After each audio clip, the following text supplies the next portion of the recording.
Kejaksaan Negeri Ogan Komering Ilir gelar pemusnahan barang bukti berkekuatan hukum tetap. Dari sejumlah perkara tersebut, tercatat kasus narkoba mengalami peningkatan cukup signifikan.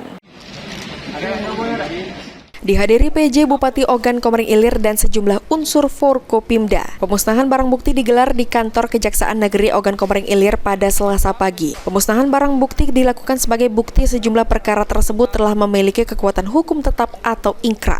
Di antara banyaknya perkara sejak periode Januari hingga Juli 2024, perkara kasus narkoba mendominasi dengan jumlah 57 perkara. Kepala Kejaksaan Negeri Ogan Komering Ilir Henry Hanafi usai kegiatan menjelaskan, barang bukti yang dimusnahkan berupa narkoba, senjata tajam, senjata api, dan beberapa pakaian untuk barang bukti narkoba, yakni 70 paket sabu dengan berat total 310 gram, 52 butir ekstasi, dan 400 gram ganja kering. Barang bukti hasil kejahatan lainnya berupa 5 pucuk senpira dan 9 butir amunisi aktif. Dapat kami sampaikan giat pemusnahan barang bukti untuk periode 1 tahun 2024 mulai dari Januari hingga Juli.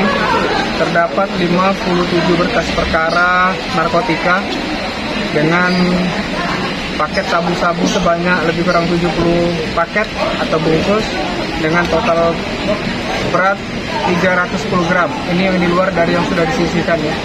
Kemudian juga ada ekstasi sebanyak 52 butir, ganja sebanyak lebih kurang 40 gram.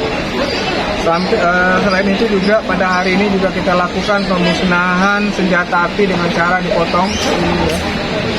Terdapat 4 berkas perkara dengan barang bukti sebanyak 5 pucuk senjata api dan 9 butir amunisi aktif dan 4 butir peluru selongsong tajam dari 9 berkas perkara dengan jumlah barang bukti sebanyak 14 bilah.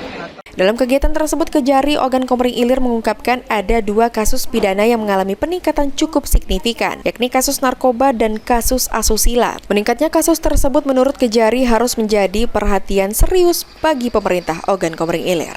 Novan Wijaya, PAL TV.